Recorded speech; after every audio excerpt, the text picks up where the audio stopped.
Hello, and welcome to the Skillful podcast, where we explore DBT and RODBT skills to help you reduce emotional suffering, improve your relationships, and become more present in your life. I'm your host, Mariel Berg, a psychotherapist at the Bay Area DBT and Couples Counseling Center.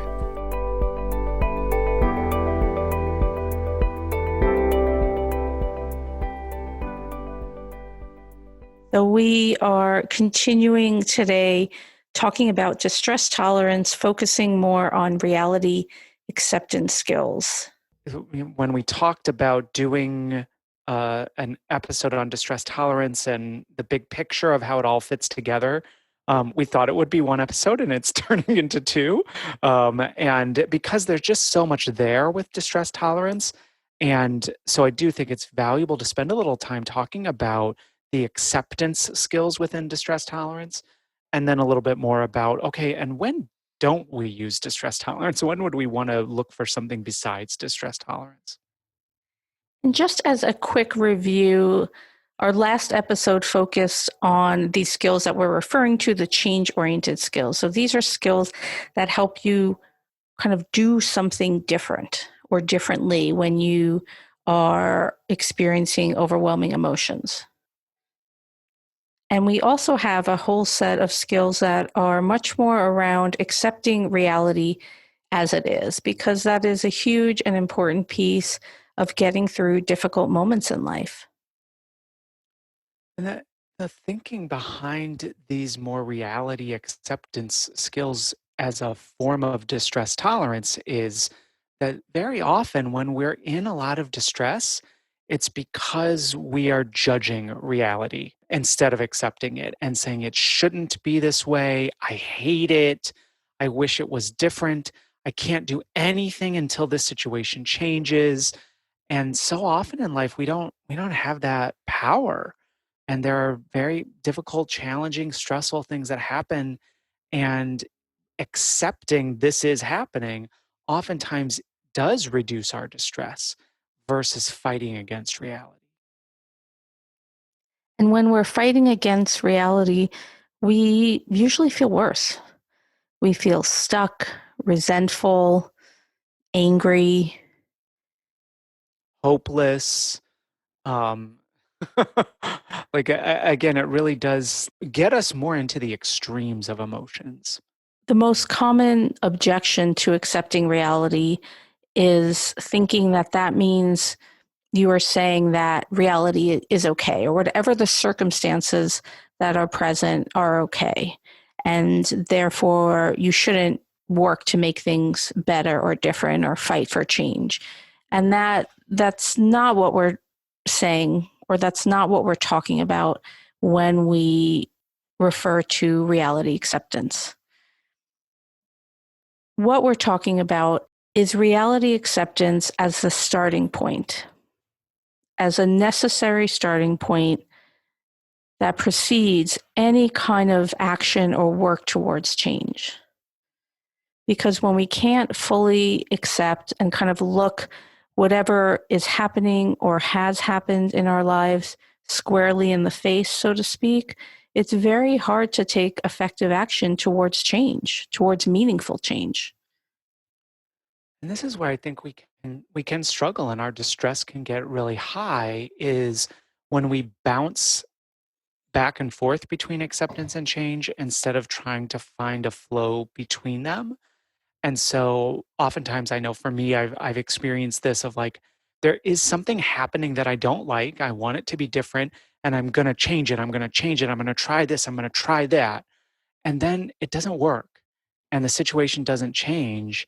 And then I can easily get into this really intense distress and say, it will never change. Nothing will help. I am stuck with this forever. I can't stand this. I can't tolerate this. This is horrible. And the reality is everything changes. And even things that feel really stuck can change. For me, I'm so much less effective in figuring out how to change when I'm saying, I hate this. This is terrible. It has to change. Why isn't anything working? Instead of saying, this is it. this is the situation. I don't know what to do.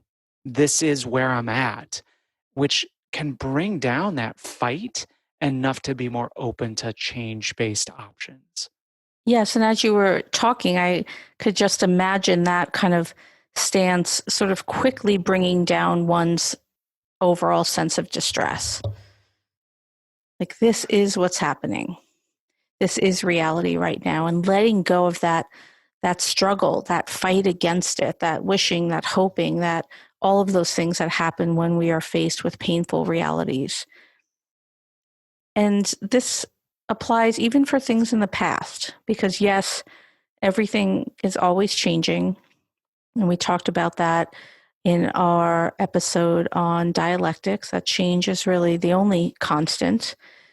But even with things that have happened in the past that we can't do anything about now, our relationship or the way we think about or relate to whatever has happened in our past, that can and does change. And that's where the relief from distress often comes around stuff that's happened in the past. Is the starting point really is like, okay, that happened. And here's what that was like for me. And here are my thoughts and feelings about that now. Is there a way to change my thoughts and feelings, my perspective, my approach, so that it doesn't feel overwhelming or like I can never get over this pain from the past? And so the core reality acceptance skill in DBT is radical acceptance, accepting all the way, completely, wholly, that this is reality, whether it's about the present or the past, um, and being able to just say, okay, that is what it is. And again, like the fight against it, I hate that reality. I can't change it. I'll never get past it. Like people get past stuff all the time. And it's really hard to get past painful stuff. It takes effort, it takes energy. It can be excruciating, the process of trying to get past painful stuff. And we can get past it with some effort. Yes, and for some very painful stuff that is in folks' past, things that very often we had no control over. And here we're referring to any kind of trauma that may have happened. Absolutely, it can be worked through or get past, as you said, Ed. And I don't want folks to think that they haven't radically accepted if painful stuff about past events comes up again, even if you've gone through a process of radical acceptance. Because as you go through your life, your relationship to things that have happened in the past that have been painful will shift too. So you may have really worked through something and it doesn't sort of dominate your life in the same way at all.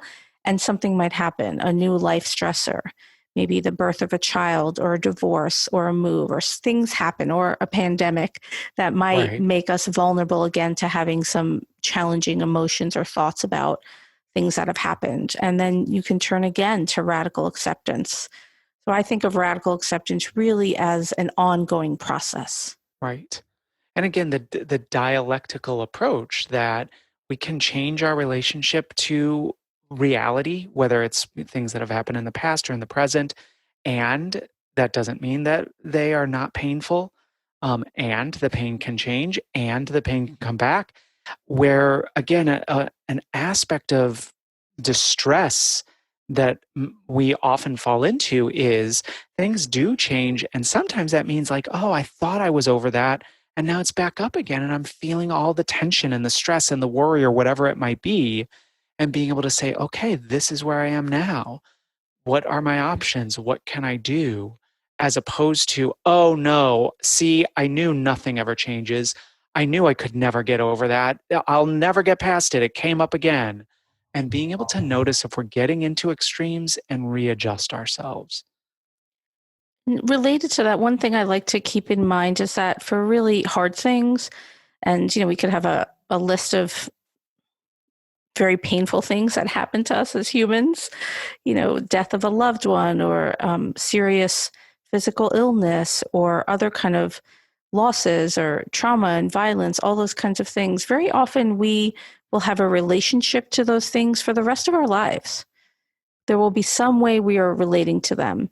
And with radical acceptance, and of course, other skills that we talk about in DBT, and of course, any other kind of healing that works for you, the hope is that those things can be in the background, kind of not sort of dominating your thoughts or your actions, rather than in the foreground, which is what happens with more undigested trauma. But it doesn't go away. If you lost a parent when you were young, you will have a relationship to that loss for the rest of your life. And again, this does come up with grief in particular.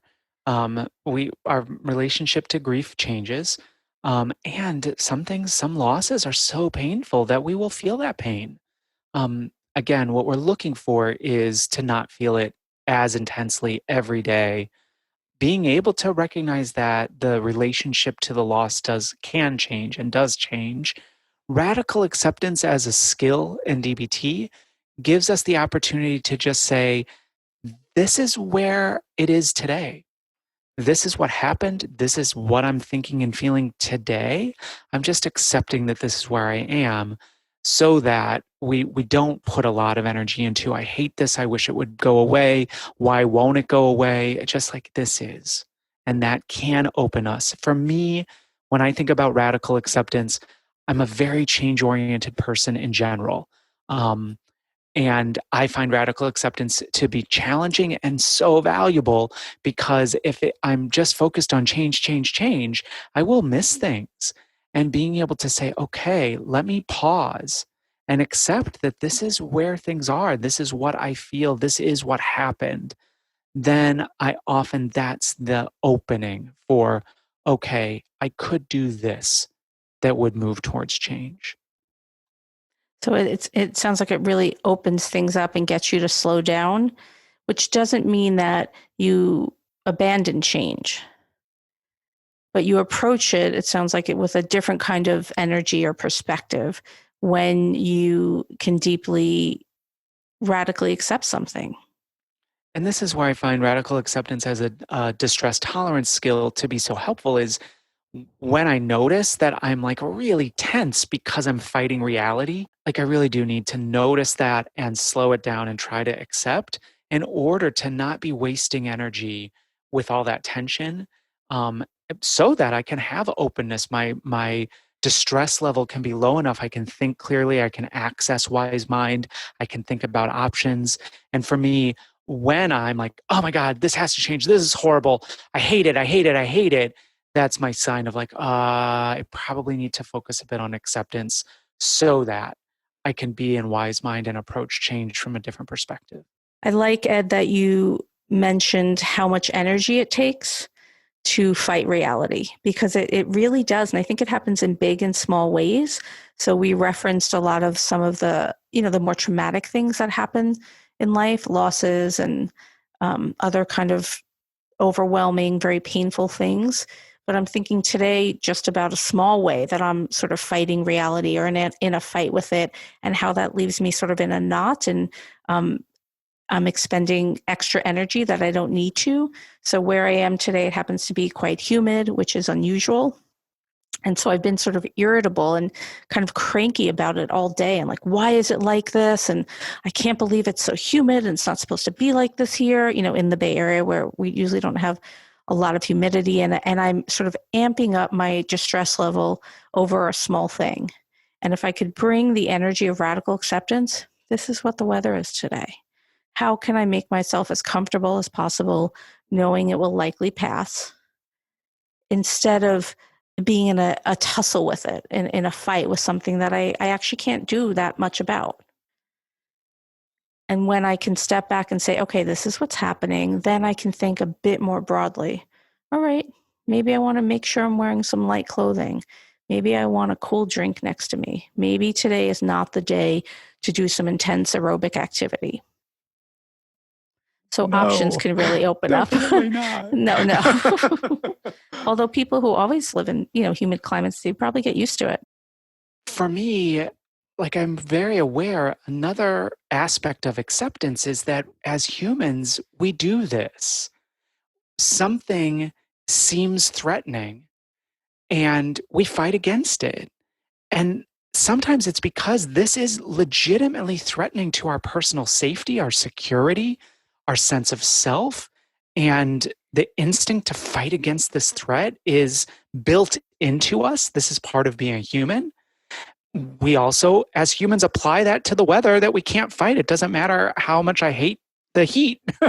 I can't stop it from being hot. And so being able to just notice, and this is where the mindfulness skills are so helpful, to just notice what's happening right now. I'm so tense. My thoughts are racing. What's going on? Oh, I'm fighting against the heat. I don't want that. I wish it was different. Okay, it's hot and humid today. What can I do? What are my options? That's a different approach than, oh, I shouldn't be upset about the weather, or of course I'm upset about the weather. The weather is horrible. But being able to just be in that in between of things happen that are very painful. I have a natural instinct to be upset about it. And I have the ability to access my wise mind and figure out, what do I need to accept? What might I change? How do I move forward? With this example, I want us to keep in mind that when we're talking about radical acceptance, we are not against change, or it doesn't mean we don't work towards change if that's something that's important to us. So with this example around the humidity or heat or whatever other kind of weather conditions there is kind of the personal, like what you might be able to do to make yourself more comfortable in the moment. And then there's also the political.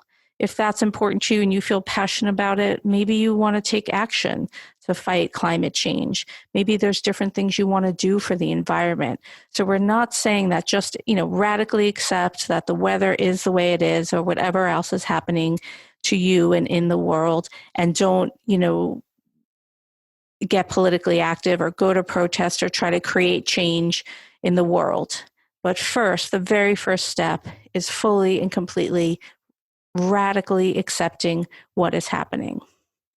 And then you can think about, okay, what do I want to do about this? What can I do?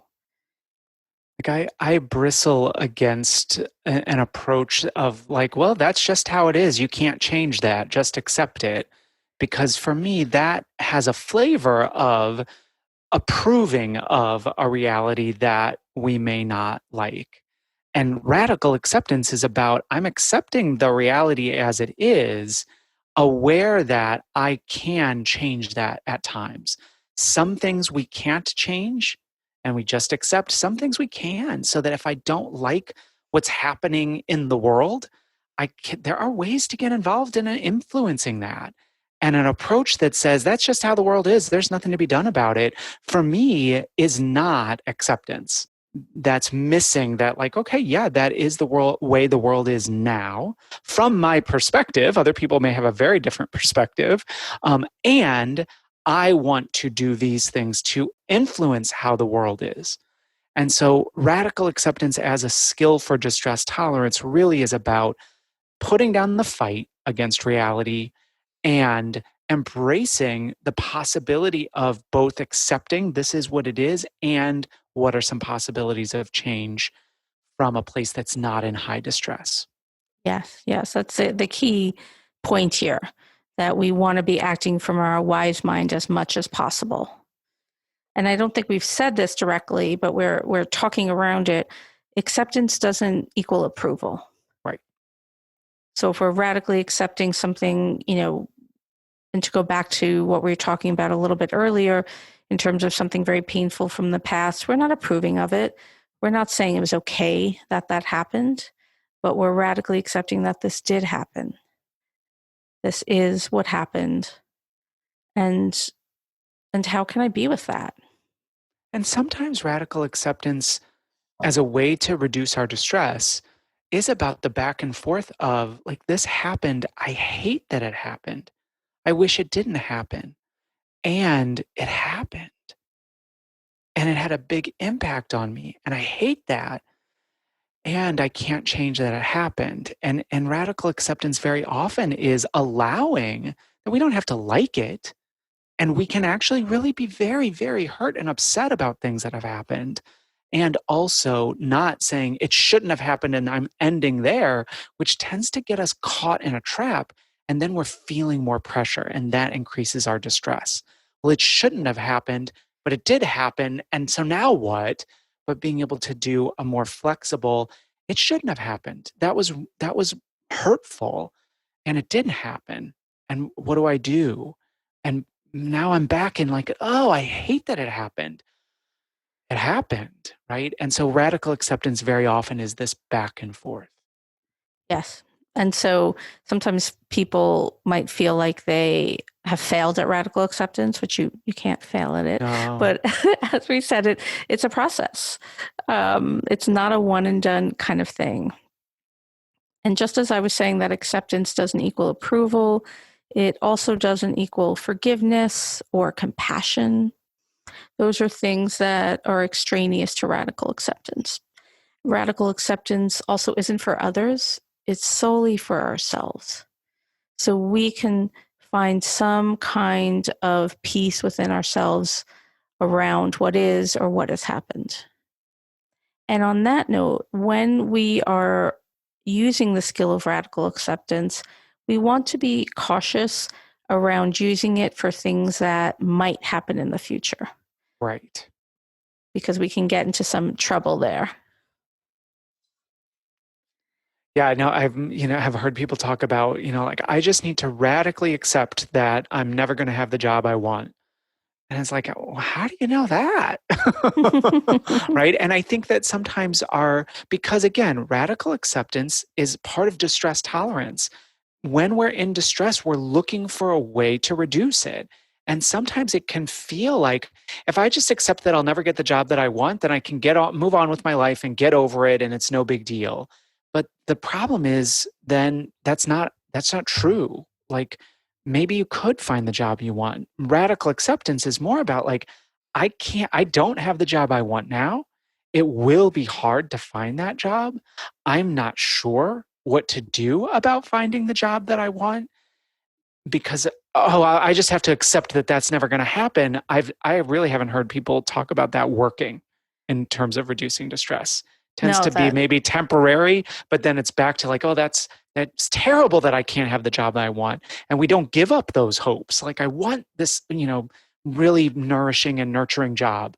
And so acceptance is about, okay, what's the reality right now?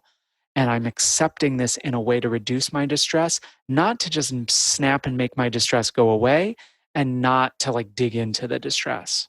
Yeah. So when we're accepting reality, we want to focus on things, of course, that have happened in the past and things that are currently happening, and to use caution around radical acceptance for things in the future. There might be things that really can't happen.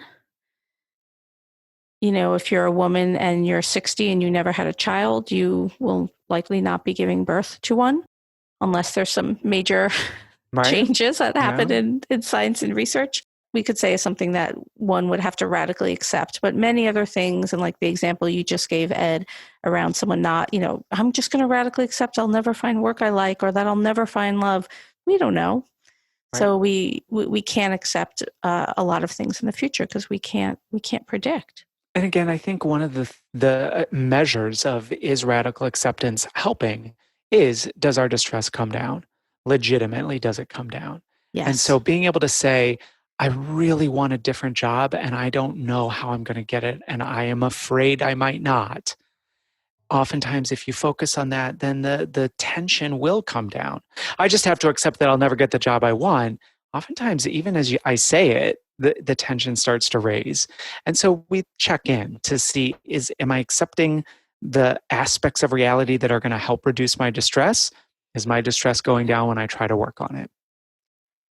And on that note, sometimes distress doesn't go down right away, because with radical acceptance, or one of the reasons why I think we avoid it so often, just as people, is that there can be painful emotions that come with it. So if we radically accept, for example, with the job thing, you might feel really sad or disheartened or have regret around choices you made in the past as you're working on radical acceptance. If we're thinking about radical acceptance for a big loss, a reason why we may not want to do the work of radically accepting is that we're going to feel more grief. Right.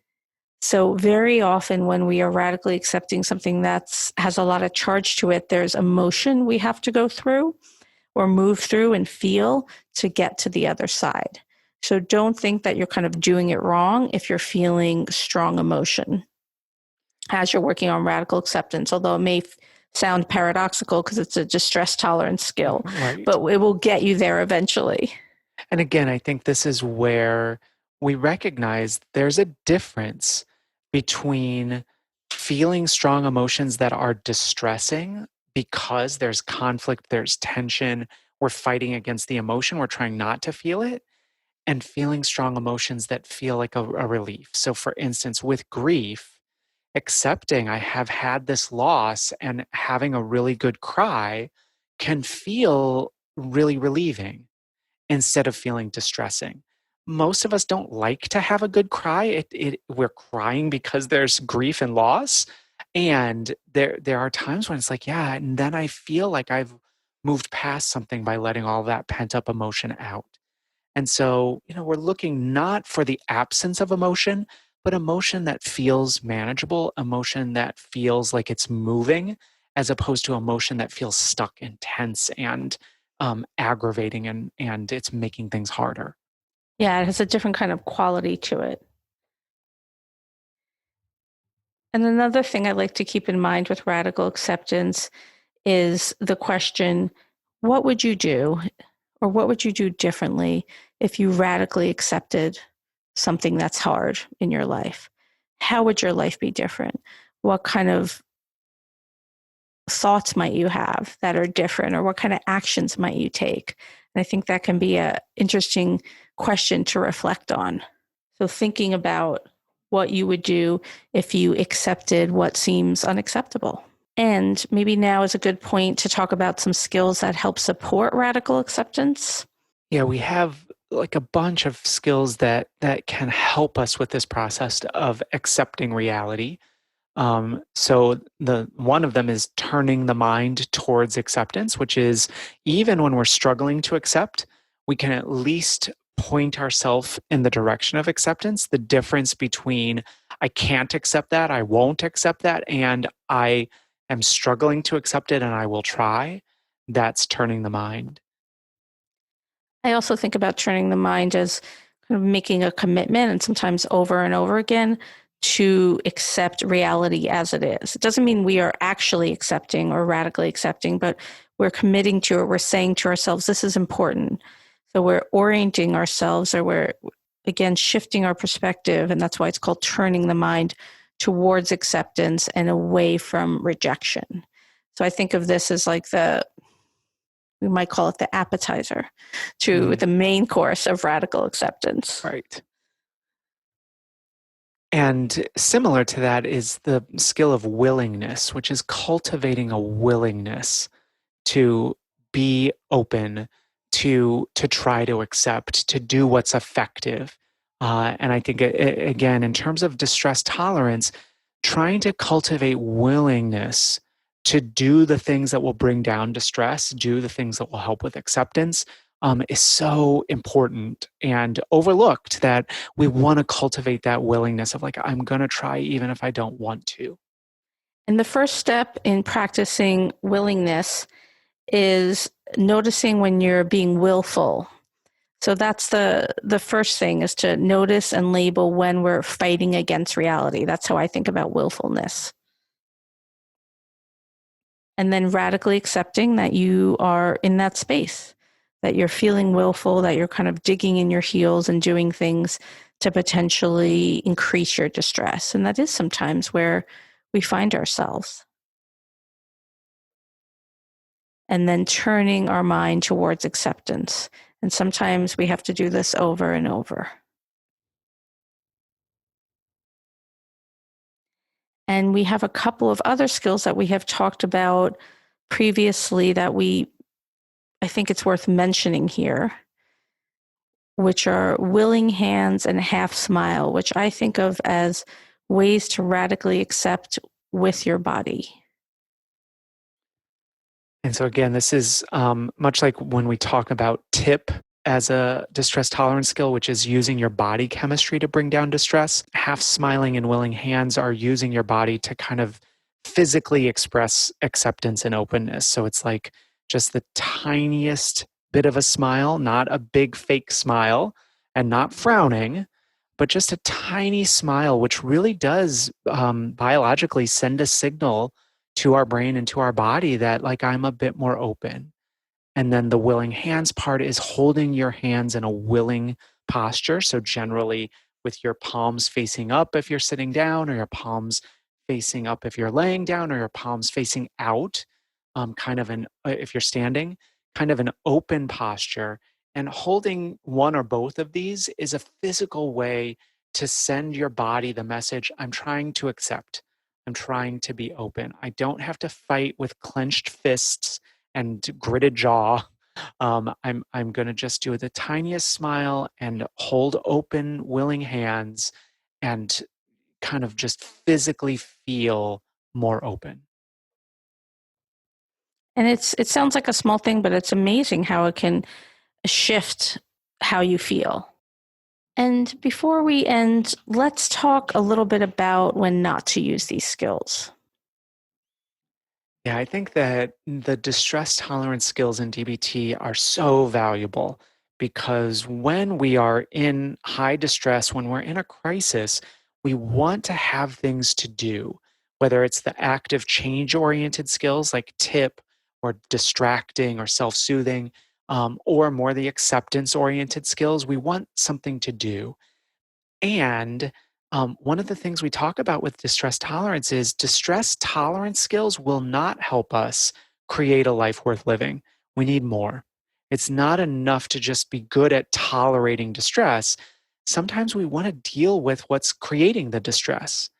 And so, noticing when we're in distressing situations regularly, what are some other skills that might help us more than simply tolerating that distress?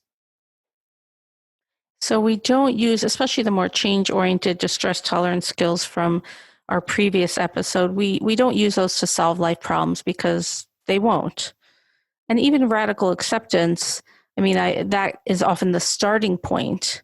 But we once we've radically accepted, or once we began that process, we want to think about other skills, some of our interpersonal effectiveness skills, emotion regulation skills, to help actually make some change or make the changes that you want to see in your life actually happen. So, the way I think about distress tolerance is we use these skills to help us get back to wise mind. When emotions are high, especially distressing emotions are high, we use distress tolerance to get back to that wise mind balance, so that we can figure out what are the emotion regulation skills or the interpersonal effectiveness skills or even the mindfulness skills that I might need in order to not end up in the same distressing situation again and again and again. Right. On that note, I think this might be a good place for us to end. So, good luck practicing acceptance skills and change skills, and thinking about, okay, the distress is down, I'm back in wise mind. Now, what other skills might I apply to get out of the distress altogether? Thanks for listening to today's episode. To learn more, or if you're in the Bay Area and want to get started with therapy, you can find us online at bayareadbtcc.com. That's bayareadbtcc.com.